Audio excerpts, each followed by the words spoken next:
Most High put together. We gon' see. In times. Serpents lurking, watchers watching, y'all sure I'll stay on point. They lurking. We under the covenant, we ain't got no other choice. Gird your loins up, armor up, cause it's time for war. We the generation that's gon' get on one accord. Serpents lurking, watchers watching, y'all sure I'll stay on point. We under the covenant, we ain't got no other choice. Gird your loins up, armor up, cause it's time for war. J. Marion Sims, often referred to as the father of modern gynecology, is a controversial figure in the history of medicine. Sims is known for developing new surgical techniques for treating gynecological conditions. Specifically, Sims purchased black women slaves and used them as guinea pigs for his untested surgical experiments. Sims began his surgical experiments in the year 1840s, using enslaved black women as his subjects. He purchased 3 enslaved women, Annika, Betsy, and Lucy, and subjected them to multiple surgeries without the use of anesthesia. Sims performed over 30 surgeries on Annika alone, all without her consent or understanding of the procedures. He also performed surgeries on other enslaved black women and used them as subjects in his experiments to develop new surgical techniques. Sims' experimentation on enslaved black women was also done in the absence of any known anesthesia, which means that these women were subjected to immense physical pain and suffering. Sims did not have any concern for the welfare of his subjects, and only focused on his own desire to advance medical knowledge and techniques. Sims' surgical techniques were eventually adopted and used by other physicians, who also experimented on enslaved black women without their consent. This further perpetuated the practice of using black women as experimental subjects and contributed to the development of gynecology as a field of medicine. Now, why are black women in the UK 4 times more likely to die from complications in pregnancy and childbirth than white women? Deaths among women from Asian backgrounds also 2 times higher than for white women. One charity is trying to find out why those disparities exist by launching an inquiry led by an expert panel made up of affected families, midwives, obstetricians, plus health and human rights lawyers. Aisha Toll reports. After the birth of her 2 children, Sanja Igwe felt she wasn't treated fairly. We aim to connect, support. She decided to start campaigning online and search for other mothers who had similar experiences. Now she's co-chairing an inquiry supported by a charity into the issue and sharing what she went through. Both of my birthing experiences is what I would call traumatic. I felt like I didn't have my words heard. I felt like my words were dismissed. I felt like I was ignored. Some women watching might say that all birth is traumatic. What was it about your birth that you specifically thought that they're doing this because of the colour of my skin? It's evident that we have and we do experience institutionalised racism on a day-to-day basis, and so the maternity services will be a part of that as well. I do believe that if I was a different colour, I would have been treated definitely differently. Black women are 4 times more likely to die than white women in pregnancy or childbirth. Women from Asian backgrounds almost twice as likely to die. This has dropped slightly since last year's report for black women, who were 5 times more likely to die. But the conversation about black women's maternity care has been going on online for years. We spoke to dancer Kelechi Okafor, who after campaigning on the issue, gave birth to her first child in 2019. The nature of the way that racism and race operates, I guess, in the UK is that we feel that it's impolite to have these conversations. The more we speak out, the better. So I don't mind being the angry black woman. Good day then. Good. Yeah? Very good. Behind the joy of motherhood, Sharmika Dockery bears the physical and emotional scars of a traumatizing birth. I'm still in chronic pain and my son is 7 years old now, and I'm still trying to fight for the support that I need. Just 24 hours after giving birth, Sharmika repeatedly complained to nurses about feeling excruciating pain, but she was sent home, only to be later rushed back to hospital with a life-threatening infection, and she went on to develop other complications. That's why I actually haven't had another child. I don't feel like I could trust them. She believes all of this was avoidable if she was listened to from the off. Why do you think that they treated you the way that they did? I think it was because I was young and that I was black. I think it is a lot of It could be a lot of hidden racism in the systems. Sharmika's experience is not an isolated one.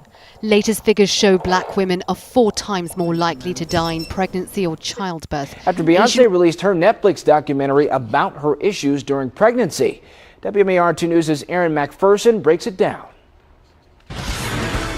They drive me every day. They are the reason I do what I do. Andrea Williams Muhammad, a mother of 4 who helps moms just like her. If I say that I'm in pain, I'm in pain. She had complications during her first pregnancy. During his delivery, there were some things and some issues. Now she's part of the Baltimore Community Doula Program and the Black Mamas Matter Alliance. We, as black women, go against systems and realities of life just because how we present in this world as black. According to the CDC's latest research, African American women are 4 times more likely to die during pregnancy than white women. These statistics from a 2011 to 2014 study. This has been a problem and an issue since day one, since we first appeared on this continent. Some new data from the CDC shows that black women in the U.S. are 3 to 4 times more likely to die from pregnancy-related causes than white women. And black infants are 2 times more likely to die in their first year than white infants. Now, advocates say investments in maternal health is the key to addressing this deadly crisis that overwhelmingly impacts women of color. Monique Simone Shaw with the Robert Wood Johnson Foundation joining us live now to break down this report. Monique, what is driving America's maternal mortality crisis? Yes, thank you so much for having me. Unfortunately, the United States is one of the most dangerous high-income countries in which to give birth, with pregnancy-related deaths on the rise based on the latest CDC data.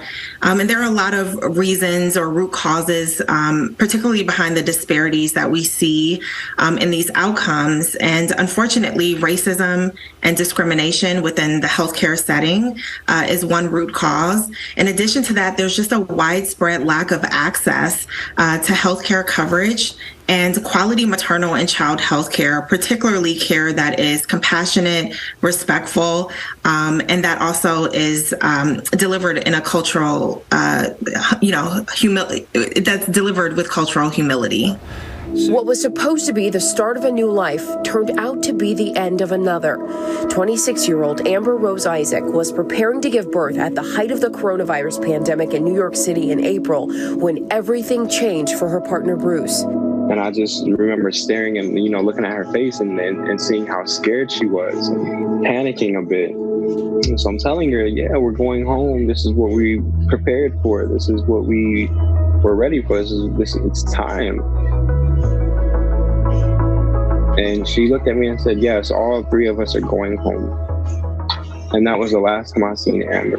Amber posted on Twitter about, quote, dealing with incompetent doctors. She died 4 days later. Bruce says Amber tried advocating for herself, but doctors just wouldn't listen. But she voiced her concerns to her OB. She was letting her know, she's not feeling right. She's feeling a lot of discomfort. She's having shortness of breath. And her OB didn't really understand. She was like, oh, well, there are other women who are working while they're pregnant. So that right there just told me she didn't really care about Amber. And the story is not uncommon. July 2nd, 26-year-old Sha'Asia Washington died during an emergency C-section. And July 27th, Yolanda Kadima, a doula and mom of 7, died giving birth to twins, also during an emergency C-section. Experts like Professor Deirdre Cooper Owens, who's written about how race and gender impacted American gynecology, say the struggles these women face throughout their pregnancies and childbirth all come down to racism.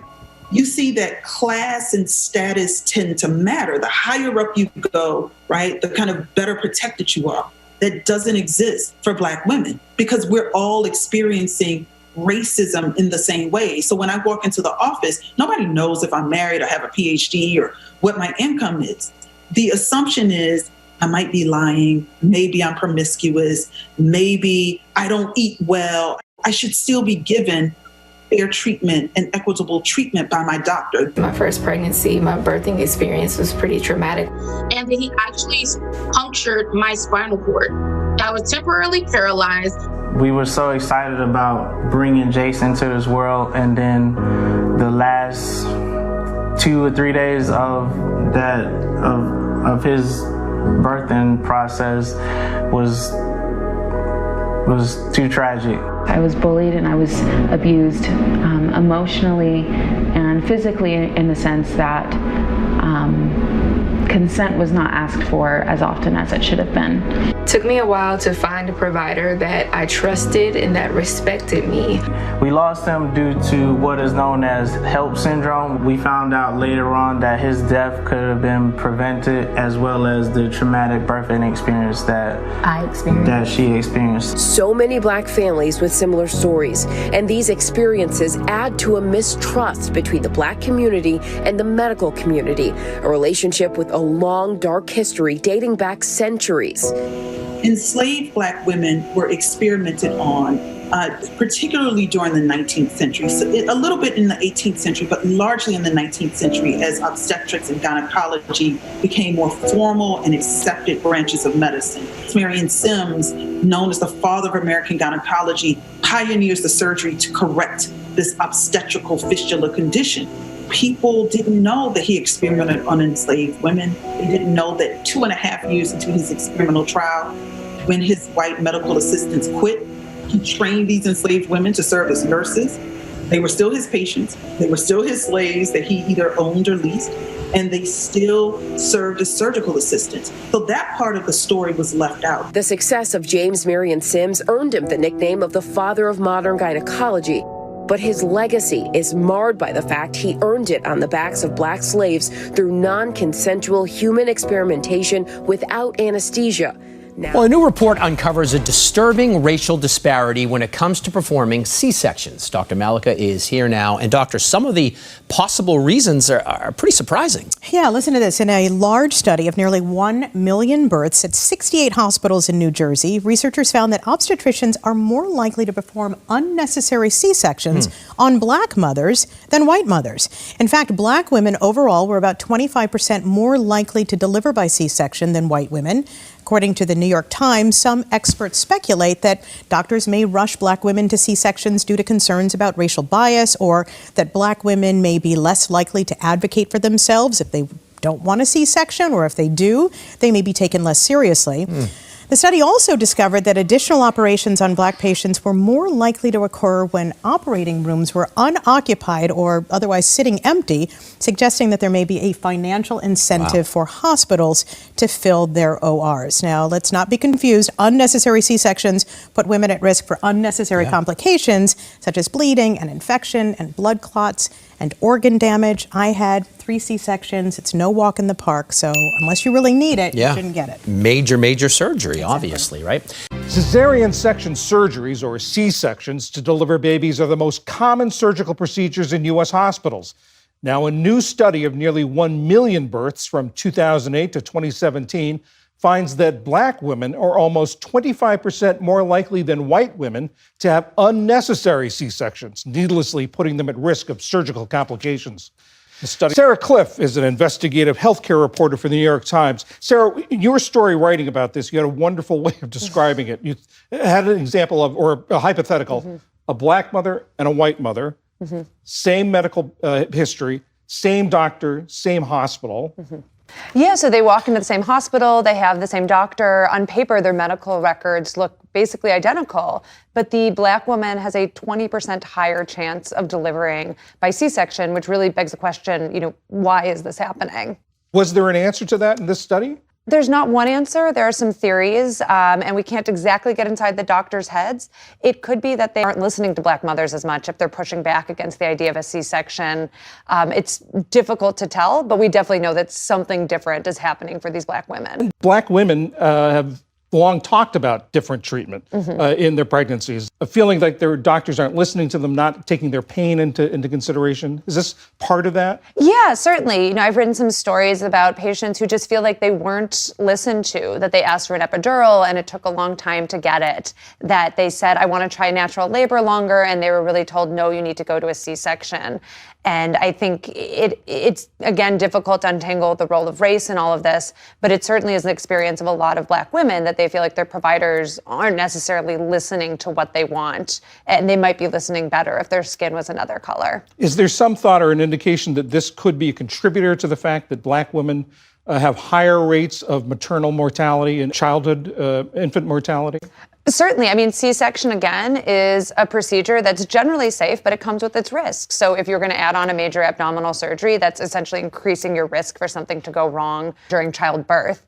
And, there are many stories out there you can hear of, Black women who tried to raise concerns during their delivery. They weren't listened to and ended up having a bad outcome. So that certainly could be a part of this story. Welcome and thank you for joining us for our second half hour of The Factor Uncensored. A C-section is a major surgery for any woman having to deliver a baby. And a new report shows doctors are giving Black women the procedure whether it's needed or not. This is all according to a new study in New Jersey. More Black women were reported being sent to have that surgery because of the financial incentives that come with busy operating rooms. This has come under heavy scrutiny since C-sections can put even the healthiest woman under high risk for serious medical complications. Joining us tonight to talk about this, mother and registered nurse Tequila Russell, board-certified OBGYN Dr. Tamika Cross, and mother Millie Rucker. Glad to have you all here on The Factor Uncensored. So Millie, let's start with you.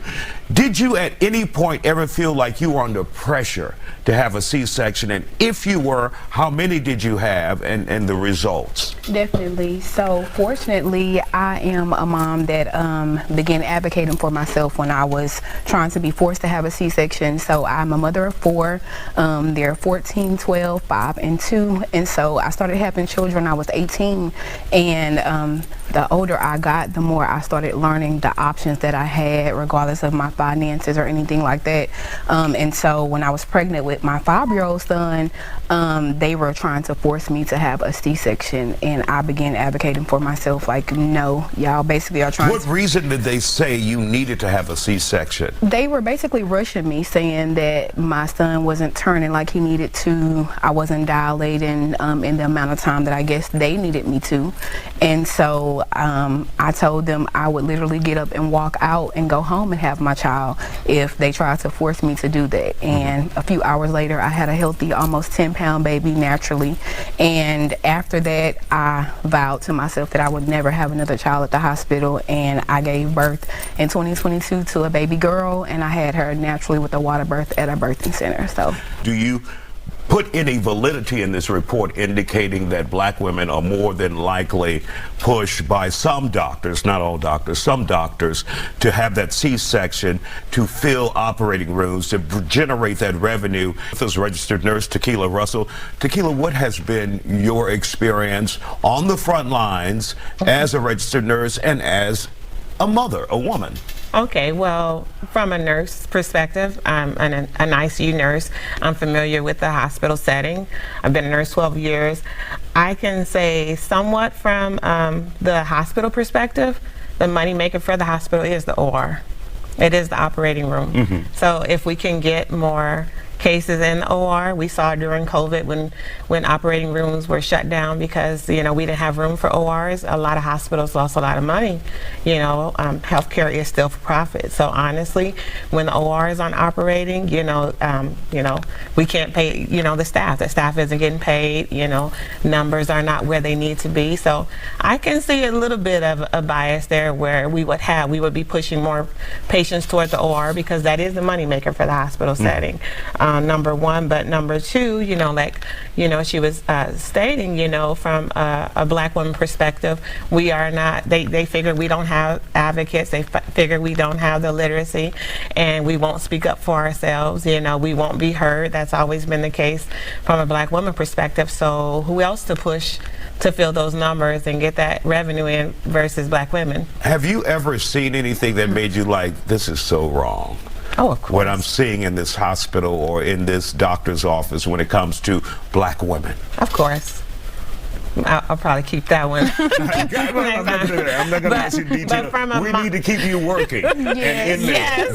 But from a mom perspective, I am a mom of 6 from age My children are age 23, and the youngest are 15-year-old twins. The twins were last.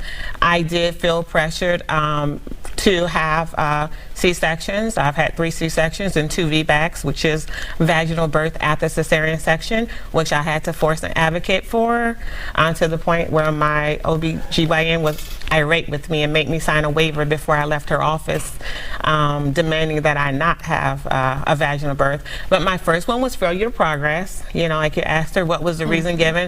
It was a long labor, but honestly, my failure was to progress was partially because they gave me too much medication. I couldn't feel my legs to push or anything. The person who was giving me my anesthesia, I don't know if they didn't get my weight right or whatever, but I was completely numb.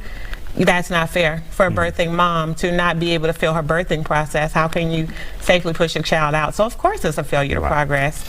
We want to thank you guys for joining us and sharing your stories and your experiences with us here on The Factor.